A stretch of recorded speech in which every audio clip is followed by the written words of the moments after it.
All right, so today we are talking about flawless follow-up. And so the big thing is, and this is not just are we working off this sheet today, but I want to make sure that we're communicating back and forth. It is going to be a lot of back and forth here today. So if you're committed to being active and want to stay to the end of this thing, I got something pretty cool to show you at the end as well, and access to a bunch of cool stuff, 100% free I'm going to put on here. So if you are committed to stay to the end, I want you to just type commit. I want to make sure we're all on board and just ready to have some fun here and really not just learn from me, but learn from each other. So type commit if you're committed to staying till the end and checking all this cool stuff out. And so we are going to work off this today. This is my flawless, I call it the closing crusher, but the flawless follow-up process I've been talking about. And so the key here is we have to understand and recognize, which we already should, right, that your sales aren't going to usually come from that first interaction. We know that. Okay, so I got a question for you. I'm going to type the question in here. What is the average amount of contacts? And by contacts, I mean phone calls, email, direct mail, all that good stuff, face-to-face. What is the average amount of contacts it takes to get 80% of sales? What number do you think that is? I want to hear some guesses. What is the average amount of contacts it takes to get 80% of sales? So I'll wait for some answers to come through here. And there's a reason I'm asking this question. It's actually very important. And this is where, you know, a lot of my training and webinars, like I always say, I like to not just train, but I like to implement. So that being said, this is also something where you have to understand in your agency, you have to be honest with yourself, right? You have to be honest with yourself. So that's one thing I'm going to be asking you to do, is to be honest with yourself and just really think about the best thing to do. Okay. All right, we got answers all over the place here. And I appreciate everybody participating. So there's not one singular answer. I would say Karen was the closest. Travis and April, you're right up there too. So the average number of contacts it takes to sell 80% of your policies is 5 to 12 contacts. 5 to 12 contacts, right? And now, so that being said, I want you to think about something. How many times, and this is where you got to be honest, and I'm not just talking to you, I'm talking to your staff too, because they're such a big important part of this, because they're the ones selling a lot of the times. How many times does your staff make at least, at minimum, 5 contacts to one prospect? Do you think that sometimes, never, all the time? Let me know. I want to see where your agency is at. And we're not here to criticize anybody. We're all here to get better. So we're not trying to put anybody on the spot. How many times does you or your staff contact a lead prospect at least 5 times? Sometimes, very rare.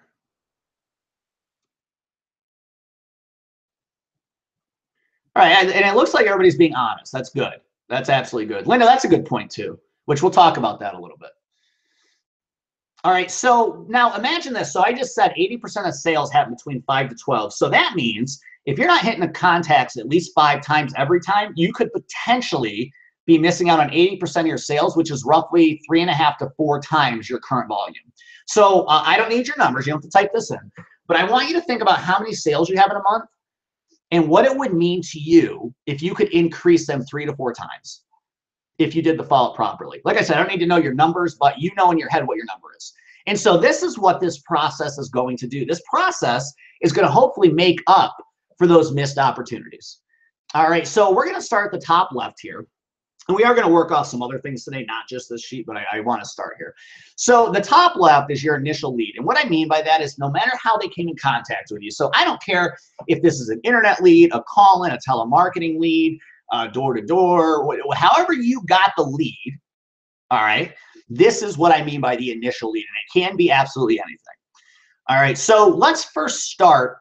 All right, I want to pay attention to, let's just go through the process. Hopefully you guys can see my mouse there. So obviously, if we sell the thing, great, it's done, it's sold. But the statistics show normally out of all your sales, if you take a year's worth of sales, and ones that you sell literally on first contact, it's no more than 5% most of the time. most of the time is no more than 5% on first contact. Okay, so this is not going to be the usual. It does happen, obviously. All right, but obviously if it's sold, we're good to go. Most of the time, you're going to get a no of some sort. And this is where the strategy begins. We have to figure, and this is something you have to teach your staff, what the different types of no's are. Because sometimes we get a no and we don't realize it. Or maybe you do as the agent, but your staff doesn't realize it. So when I say no, there's 3 different no's I think about. All right, there's kind of a soft no where you're not getting a sale, but you have a firm appointment set. And what I mean by that is it is a set date and time over the phone in the office within the next 2 weeks. I'm not talking 2 months from now. I'm talking within the next 2 weeks. It's a set firm time. And that's one thing you always have to teach your staff too, is when somebody is trying to get off the phone with you, a prospect, and they're saying, you know what, give me some time to think about this, and I hear a sales producer say, okay, well, can I give you a call next week? Person says, sure. And you can't do that. What needs to happen is your staff needs to say, okay, no problem. Can I give you a call in 3 days around 2 o'clock or whatever time you're probably talking to them may be the best too. And so we want something firm, set up and firm. If it is not a firm appointment, it's not a soft no. All right. If it's not a firm appointment, I'm going to actually put this over here to the middle box. Like I said, hopefully you guys are seeing my mouse, where they're not interested at the time.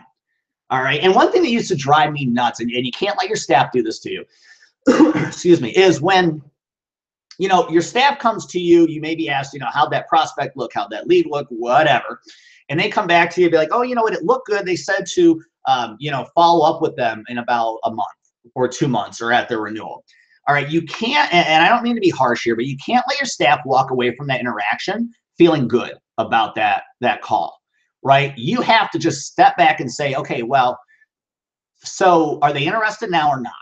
And the reason, obviously, we know they're not interested now, but what I need you to do to your staff is make them think in their own mind, say the words, no, they're not interested now. Because now that prospect is a whole different thing.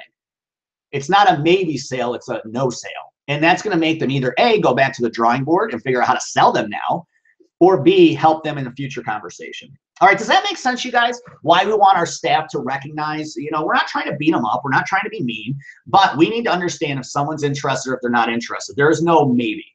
All right, so either they're buying within the next few days or they're not buying. That's it. Now, it's great. We got a follow-up. We're going to go through that, but we need to understand and have our staff understand that if somebody's not interested, we need to have that mentality, as opposed to trying to psych ourselves out thinking we did a great job. We got to follow up in a month. All right, because that's not what we're going for. Okay, so anyway, that's the soft no, as I call it, right? The one that are firm appointments. Okay, and we'll deal with the boxes after this in a second. But let's go to the middle here. So this is your classic not interested at all, no, or maybe not even qualified. All right, so that, and if you have that prospect that's like, call me in a month, that's still not interested currently. Okay, so you're going to put that here in this middle box. And like I said, we'll move on to the following boxes, but I want to go over the 3 no's. So this is more what I call a hard no. And this last one is one that's pretty classic, right? It's a no, but they didn't say no. And why didn't they say no? Well, because after the initial contact, how many times does this happen? After your initial contact, you can't get a hold of them again. You go to follow up with again, and you can't get a hold of them. How many times? Let me know how many times that happens. Out of, is it 1 out of every 10 prospects, 2, 3? Let me know in your case how often that happens. It's a very, very common occurrence that we all have issues with. This is not something that just your agency has a problem with. This is a problem across the country. I talk to thousands of agents on a monthly basis, and everybody has this issue. And we're going to figure out how to overcome it today too. But a lot of the times it's, can't get a hold of the customer. All right. And so that's another type of no. Even though the client's not saying no to you, they're not saying yes, and there's never a maybe, right? So if a client, write this down if you can. If a client's not saying yes, they are saying no. As simple as a statement as that sounds, it actually makes a big difference. There is no maybe, right? Okay, so let's focus on this bottom line here, because I want to, I want to go ahead and I want to go ahead and go through this first. Let me see. I got a question out here. Audrey, good question. So if you call them and they get upset, they're not on the do not call list, absolutely. I still think you put them in the requote process, but you don't want to mess with do not call rules and laws. So we're going to requote them. And I'm going to show you in a minute. We're going to do it different ways other than phone calls. Yep, but good question. So couldn't get a hold of the customer. So this process, I'd love to tell you I'm a genius and I thought of this on my own and I did it and it worked, but that would be a lie. So this process actually was kind of the brainchild between me and my agency's top producers. I had one guy that was selling 80 policies a month by himself. And you know what? He did this process without even knowing that he did this process. He was the best salesman I've ever seen. He probably better than I am. He probably is. So, what he basically did was we would break up our follow-ups in 3 ways. So here's the 3 ways we'd have. I'll type them in here. Follow-ups. We had phone calls, email, direct mail. And you could even get social media sometimes. I'm not going to put that as a firm one, but those are the 3 ways we followed up. So phone calls, email, direct mail. So I hope the first thing you're doing is if you're not selling the policy, no matter what type of no you got, you're at least emailing and mailing the quote out day 1. That's the first thing you need to do, right? So day 1, mail, email. All right. And then after that, what we did was we made it a 3-day process. Okay. So we'd email and mail after we talked to them the first time. We'd wait 2 days. On 3, we'd give them a follow-up call. And then we'd also, guess what? Do mail and email. So what you got to remember is every 3 days, we're doing this process, right? Until they tell us to buzz off. So when I say contacts 5 to 12, I'm not saying we're calling them 12 times. You call somebody 12 times, they're going to get tipped off and they're not going to want to do business. But contacts between all these different methods is what we're looking at here. So every 3 days, we would do a phone call and an email. And then remember, since we're mailing on that day too, they're not getting that mail, depending on when you send it, till the next day or the day after. So you're not hitting with all 3 in one day. The mailing, which is important, your direct mail, the mailing is something that's kind of breaking it up. All right, so you're going to do this every 3 days. And now people ask, how long do I do this for? Right? How long do I do this for? So basically how I put it is once you get to calls, so we're over like a 2-week period now, that's probably when we're going to stash it into our quote requotes. All right. So that's when I'm going to put it on the chat bar here. So approximately 15 to 16 days. And stop and put in follow-up. Okay. All right, so let's go to the follow-up. Now, obviously, when it's sold, we don't mess with anything else. So let's go back up to this red square where it was the soft no. All right, so let's say it's not sold, no appointment. Needs to then go into your X date quote. And now I see this as eAgent Alliance. I initially did this for Allstate agents. Any company, though, or CRM has something, hopefully you have something, that you can put your X dates in. All right, so let me ask this question. So let's see, today is March 22nd. I call you for a quote. You don't sell me. You follow this whole process. I'm a jerk. I don't buy from you, whatever. My renewal was April 1st. Okay, so when you're going to put my X date is obviously October 1st, because that's when my next renewal is. When is your staff going to open up this lead to contact them again? If my next renewal is October 1st, when are you going to set the actual, not the X date, but the requote date for your staff? At what point are you going to do that? My renewal is coming up October 1st, and you need to requote me. When is your staff going to pull up my quote and start contacting me again?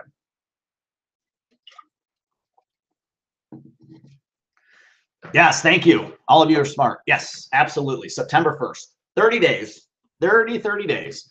60 days can work too, April. Yep. I just want to make sure we're not doing it on, the last week of September.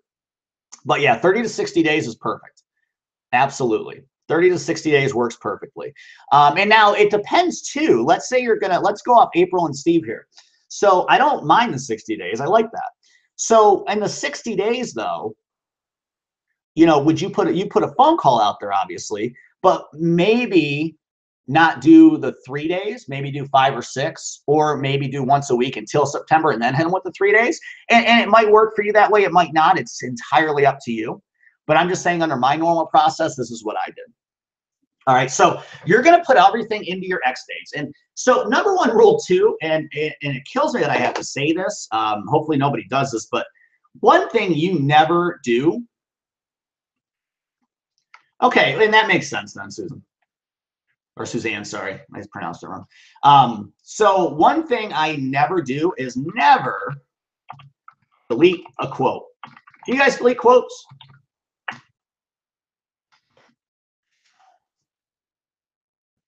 I hope not. We never, even if the person, you know, won't qualify for 5 years, right? We don't ever want to delete a quote. You know, you're always going to need sales, right?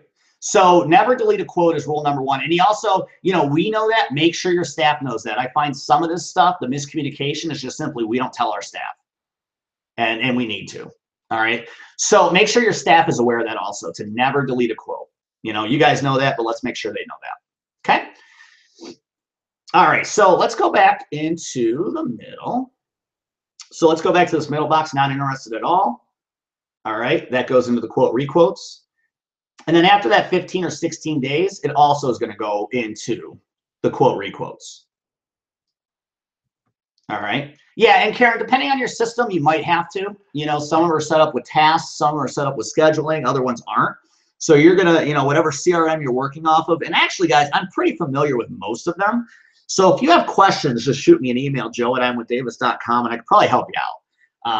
You know, I know most of them. Okay, cool. So that is the main template to your follow-up process, right?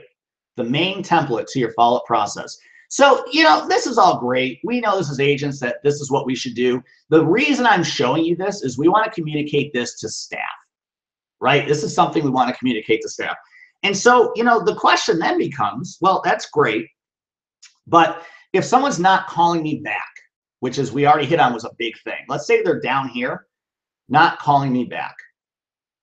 All right, this is where I don't want to say staff screw up, but I always hear they're not calling me back. And then I hear this. Here's the normal call out here is, hi, Karen, if it's a message, of course. So I'm leaving a message. Hi, Karen, this is Joe calling from the Davis Agency. Just give me a call because we had spoke about auto insurance a few days ago. Wanted to see if you had a chance to review that and had any other questions. So give me a call at your convenience, 607-999-9999. That's what I hear 95% of the time from you and your staff. All right. So you're not getting a call back for a lot of reasons there. Number one, they might have made a decision not to shop now or not to go with you. All right. And you'll just never know that because they're not going to call you back if that's the case. Or they get that message, they put it in the back of their brain, life gets busy, they don't call you back. Okay. So what I do with my agents I work with, and I've done this with several agents and it's made a difference every single time, their increase of callbacks has been phenomenal, is a different scripting. Much quicker, much easier, much more simple. Now, I also want to know, I want you to know this, I never condone or believe in lying to a client. We don't want to do that. All right. So I'm never going to just BS a client. But what I am going to tell them is this. All right. So here's this message now. Okay. Hi, this is Joe calling from the Davis Agency, and I'm just giving you a call about your insurance, and I need to get in touch with you as soon as you can. Give me a call back, 607-999-9999. Done. That's it. That's your message. All right. So now this is doing a couple of things. One, it's going to pique curiosity because a lot of people, believe it or not, I mean, not everybody, but a lot of people don't really know the insurance company they're with or the agent they're with most of the time. Okay. The other thing that this does, it creates urgency. Okay. And like I said, we got that curiosity piqued. And here's the best part about that scripting. Okay. And if anybody needs me to say it again, let me know. The best part about that scripting is you're now getting a call back. And so when somebody calls you back and then you go into your sales presentation, when they, and this is a psychological subconscious thing, when they call you back, their barriers are down, right? Their sales barriers, the walls you got to break through are down in this case. So that's why doing that script makes a huge difference. All right, somebody, yep, I'll say the line again. So, hi, Karen, this is Joe calling from the Davis Agency, and I'm just giving you a call about your insurance, If you could call me back as soon as you can, I'd really appreciate it. My number is 607-999-9999. Hang up. Simple that is. Very, very simple. Okay. So that's doing so many different things, and it's just going to get you a lot more responses, because at the end of the day, I don't care how I get somebody to call back. I don't want to lie to them, but other than lying to them, I don't care how I get somebody to call me back, as long as they call me back. All right. And once again, if they're calling you, it's the same reason that if you compare an internet lead to call-in leads, you're going to close the call-ins a lot more, because they're calling you, they're contacting you. It's a subconscious thing, right? So it's not you bothering them this time. When they call you back, it's not that they're bothering you, but subconsciously they initiated this. Okay. So that's one thing I want to keep, keep in the back of your mind when you have to leave a message, which happens a ton. All right. That's the type of scripting you need to use. All right. So let's talk about following up with email. All right. So email, a lot of the times, once again, what I'll see is something, if they email out, let's say you're doing your follow-up email after the initial one, you've already emailed them once. Let's say you're going to follow-up email them again. So basically what I see is, hi, Karen, I just wanted to email you a copy of your quote we went over the other day. If you look it over, have any questions, give me a call, blah, blah, blah. All right. Once again, not going to get your response. So, and it's not always 100% possible, but what I always try to do, and what we always did, was when I'm doing a second, third, fourth email, on that email, I'm coming up with a new idea. I'm coming up with a new thought that I just thought of for them. If we did this to your coverage or added this discount, so there's almost a purpose to the email. So instead of your subject line maybe being your quote to review, the quote we discussed, whatever it is, I thought about this for your insurance for the subject line. And then we go in there, hopefully we have something that we thought of or looked around the quote and maybe found an extra discount or something different with coverage, or had an idea for them. Get creative. And I don't mean creative in like the illegal way. I mean creative. Like, think about the prospect, what they could use, what you could do to help them in that quote to either save them money, give them better coverage. So now your email has a purpose to it. Okay. All right. So that's the initial follow-ups to everything. Yes, Karen, exactly. And I think you and I went over that a while back. Yep, absolutely.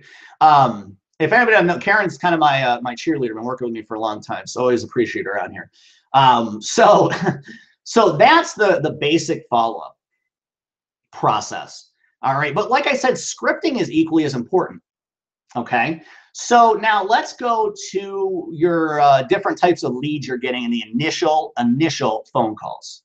All right, so I don't care, if it's an internet lead, depending on the lead source. Yeah, actually, if you want, let me type it in, guys. So I'll do the subject line.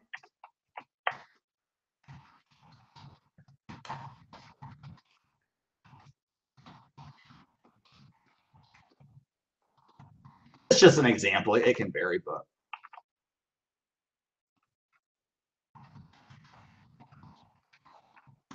That subject line, guys, is going to get you a ton more responses back. Okay. All right. So, let's go. The scripting, like I said, is equally important. So now we're going to get off of here real quick and go to, if you guys have the, where to go? If you guys have the playbook, you can get into this. There we go. So if you have the playbook already, you have access to these. All right. So basically it's under your masterclass section. All right. And this is the playbook. No one's ever seen it. Here it is. But it's under your masterclasses, under the follow-up and close masterclass. And then I have a presentation, kind of like the one we're doing today, but it was, I added some more stuff today. All right. So first and foremost, you can get your follow-up process. That sheet I just showed you can get out of here. All right. But here's the other thing with follow-up. How many of you have a post-purchase process? Let me know, do you have a post-purchase process in your agency?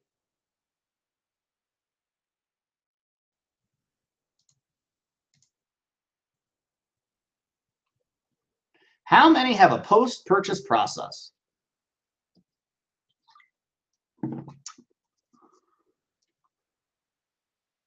Okay, some do, some don't. Cool. Well, if you don't, let's change it. All right. And so now when I talk about your staffing setup, and this is a whole different training, I'm not going to go deep into this today, but I always say staff specialization is key to any agency. All right. So, you know, whenever you have, if you can, let's say you got a staff of 3 or 4 people, and hopefully you have it set up or you're working towards it getting set up. You have a sales producer, and that's all they do. Maybe an admin or a CSR, that's all they do. Office manager, that's all they do. So if you have that luxury, all right, what I'd like to say is the sales producer doesn't necessarily do this.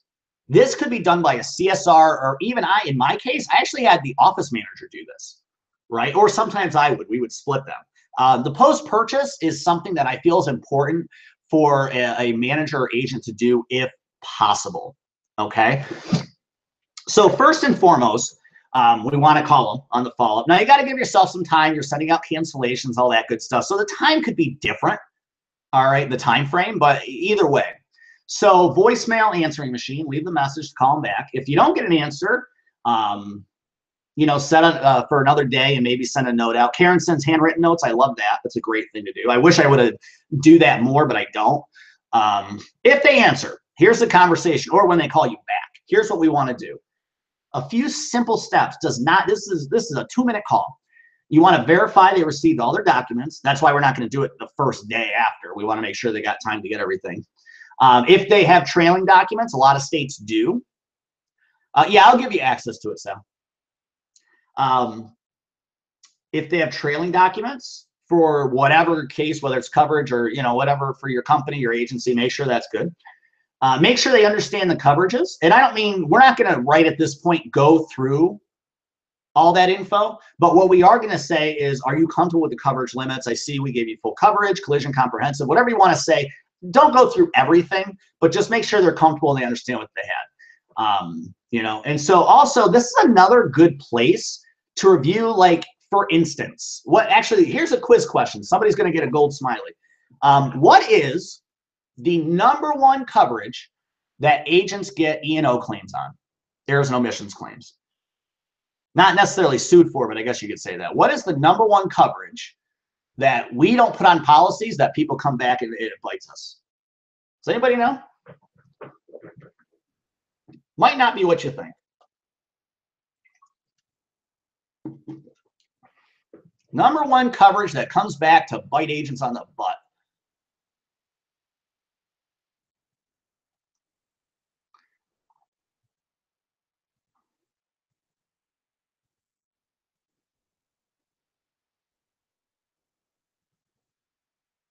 I'll wait for a few more answers. I think people are still typing.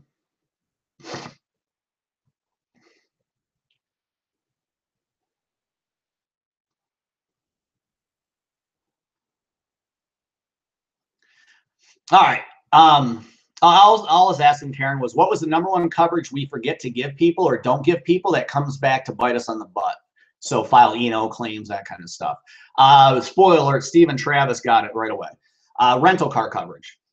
Yep, and Gina got it. So not that those other things you guys mentioned don't happen, because they do. Actually, Sal, water backup's big too. You're right. But rental is #1. So in this post-purchase, it's an opportunity to just make sure that they didn't want that and note it somewhere. Remember, we always want notes on this stuff. All right. So rental, towing, water backup, those kind of things is what we're bringing up when we're talking right here. All right. Make sure there's no gaps in the coverage. Okay. So like, what would example in mine? Audrey, AAA probably won't cover rental car though. And what I mean, let me go back for a second. What I mean by rental, it's not we'll cover you in a rental loss. What it means is if you get into an accident, we'll pay for your rental car, right? That's the one that we are responsible for. Yeah, it's not, they're covered in most states, and someone tell me if I'm wrong, but most states, it's pretty much automatic that your coverage carries onto a rental car. But I'm talking if they get into an accident, they need to have a rental car, and they can't, we won't pay for it because we missed out the coverage. Yep, that's all I meant on that. So when I say making sure there's no gaps in coverage, I don't mean your gap of you owe $10,000 on your car, You know, but we don't have collision. What kind of gaps, if I'm looking at liability specifically, what would stick out to me if my sales producer wrote a certain policy, I look and something doesn't look right? There's one example I see all the time, and it drove me nuts when my staff did it. What would be one example? Not that there's not others, but I'll put in the one I.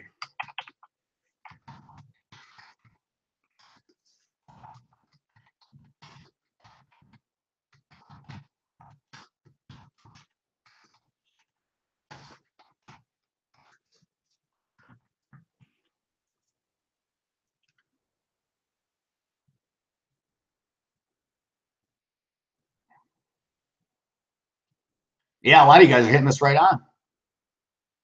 Yep. Yeah, that's kind of what, Linda, that's pretty much what I consider it, right? Different limits, not the same. The one that always drove me nuts was this. Your bodily injury would be a $250,000, $500,000, your UM, would be at 2550. That would drive me insane. And it would also drive me insane when I'm quoting somebody. Basically, what I would say to them is, so what you're telling me, if this was a prospect interaction, and I saw this on a policy, I'd basically say, so what you're telling me is you want to insure the other person more than you want to insure your own family, right? Because that's kind of what they're doing. Now, I know that UM and UIM, they have limits, and usually a lot of companies don't let you go past $250,000, $500,000, some maybe up to a half. But still, point is, that's too big of a discrepancy. I'm even okay with $250,000, $500,000, 100, 300. I can live with that, but I saw this all the time with people, and they come in with their deck pages for shopping. And my staff, they would do it once in a while, and I can promise you the ones that did do it, didn't do it again because it drove me up the wall. All right, so that's what I mean by gaps in coverages. All right, so make sure there's no gaps. If you have, I know a few different companies have discounts for online, right? But it goes away if they don't set it up. So if they have that discount, or even if they don't, you still might want to go through the online setup, make sure they're set up online for convenience, right? And that's also, you know, when you do that, it gives you, it's less work for you on their end if they do stuff online. All right, and then if you did not go through this, if anybody caught my presentation on Monday, hopefully you're doing this at the sales presentation. But if not, review with them what they're going to do and what we're going to do for them in the occurrence of a claim. As long as that's part of your sales process, you can skip that part. All right, because that's your sales producer should be doing that. And then offer to the customer that they call anytime, questions, concerns. Thank them for their business and that you are, I always ended with, we look forward to serving you. That was it. All right, now other things that we want to do maybe is share other available products. So if they got auto and no home or no renters, we want to go through that. Set up a life appointment. All right, there's a bunch of stuff I have on the agency universe about all this stuff. I don't want to go through it today, you know, but we want to share other products. And also, if your company is one of those, I know Allstate is, and I don't know if Farmers is, but you have, in Allstate's world, you have something called an ACES score, which means every customer, not every, but most customers get emailed a survey. And so if that's your case, because remember, that counts towards your compensation, bonus at the end of the year, all that good stuff. So if you have a company that's going to gauge and judge you on surveys, make sure you mention that to them. I see a lot of people nowadays putting on their email too, which is great. You want to make them aware of it. All right. So now our next phase, and this is literally what you're going to say to them on this post-purchase. All right. So great. We got all this stuff done. I really appreciate your time today. So our next phase is that we have to set you up with our financial or life specialist, whatever term you want to use. And I want to know what day and time works best for you. All right. That's how I got financial appointments off new business. Because once again, let's not forget, guys, I think I might have said this yesterday or Monday. What is the happiest a client will ever be with you? You don't have to answer. I'm going to give you the answer. But the happiest a client ever, most likely, will ever be with you is the time of sale. Because you just either saved them money or gave them great protection. They're feeling good about life. Other than that, and it's not our fault, but things go wrong, right? And it's not even anything we do necessarily. They get what they think is an unfair payout on a claim. They miss a bill, they get a cancellation notice, all that stuff. The happiest somebody is ever going to be with you most of the time is off that initial sale. So that is the time to set up this stuff, right? To pace them. Okay, that's so important. I really want that to sink in, that this is the best time to do those things. And I know a lot of the times, especially on the initial sales call, we're thinking we don't want to overwhelm the client. We don't want to throw too much at them, oversell them. But the reality is that's the best time to do it. And it doesn't have to be that day that you sell it, but it could be on this process. You need to hit them at one of the two spots. All right, does that make sense, everybody? That's why we go through this stuff, the post-purchase process, not just to make sure they're happy, which is important, but to go ahead and let them know the other things we do. Okay, cool. All right, and now one thing which I am gonna, tomorrow's our referral training, so we're gonna go through that tomorrow, but I wanna give you a sneak peek of something. Now I know I have agents on here that use this and love it. All right, but this is, once again, if you have the playbook, you'll have access to this if you're part of the universe. So the 3Ws cross-sell wizard, I actually will admit I came up with this on my own. All right, and as it looks super stupid basic, this thing works like a charm. So this is kind of an overall thing. So I'm not talking just, I mean, you want to do this at the time of sale, but you also want to do this with clients when they're in your office. All right, or you can even do it over the phone. It's 9 questions. That's it, yes or no. All right, and if it's in front of somebody, the reason it's made to look simple is so it doesn't look too cumbersome, so they'll fill it out. So hopefully everybody in this room has heard of Wheels, Walls, and Wells, the 3 Ws. That's the 3 things we take care of as an insurance agent. All right, so the first thing we ask current customers and new customers, are we insuring all your wheels? Are we insuring all your walls? Are we protecting your future well? They're gonna circle yes or no to that. If they circle no, we have a cross-sell opportunity, right? If they circle no, we have a cross-sell opportunity. All right, do you understand the coverage on all your wheels, walls, and well? Well, that leads up to a review or an appointment, which is equally as important, especially down that wealth section, okay? And lastly, what would you trust us to insure your friends or family's wheels, walls, and well? Why am I asking that question? I hope all of you know this. Why am I asking that last question of would you trust us to insure your friends or family's wheels, walls, and well? Why am I asking that? Everybody better get this right. If not, I don't do anything, but.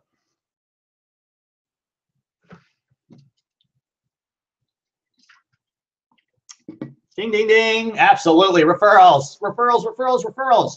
So now, if you are getting this while the customer's there and it's in front of you, we obviously then are going to point them in the right direction. So if maybe you have a CSR doing this and they're saying, yeah, I trust you to insure my friends or family, the CSR needs to be on top of that. Be like, great, can you think of anybody offhand?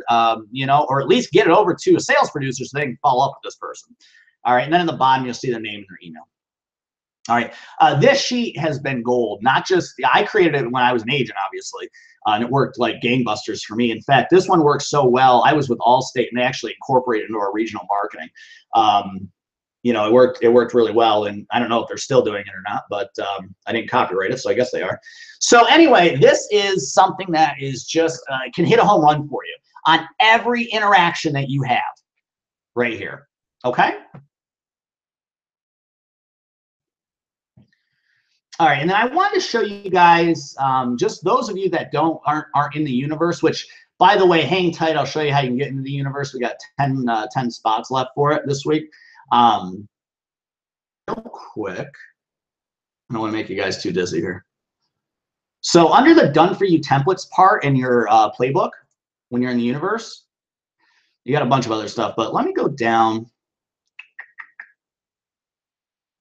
Oh, clicked on the wrong one. I don't think it's that. Hold on one second, guys. Sorry. There we go. A lot of people ask me about gathering leads and telemarketing. This doesn't necessarily have anything to do with follow-up. All right. But this is the script we use. All right. And this I actually got 12 years ago. I worked with a guy who actually is the same guy I ended up selling my agency to. It was funny. We split paths and we came back together, and he's kicking butt right now too, by the way. So here's the telemarketing script. Hi, Karen. This is Joe from the Davis Agency in Binghamton, New York. How are you doing today? Wait for a response. I'm just calling to give you a quote on auto insurance, see if we can save you some money. What type of vehicles do you currently drive? And then we were quiet. This script on telemarketing, guys, was amazing. Absolutely amazing. It killed it. Absolutely killed it every time. You know, we would end up in a 2-3 hour span, 20, 25 quotes. You know, and as many people think that telemarketing is dead, let me tell you something. If you get a telemarketing lead, it's a good lead. All right. Granted, you might have to go through a lot of dials, but if you match the script right up and the follow-up, you're going to have a lot of success. And I had a lot of people ask me about this, so I wanted to show it to you today. Okay. And once again, if you're part of the universe, you have access to all this stuff. And by the way, if you're not part of the universe, what I'm looking at right now is just a portion of it. This is just the playbook. All of our products pretty much have a similar design to them. Kind of stuff. Anyway.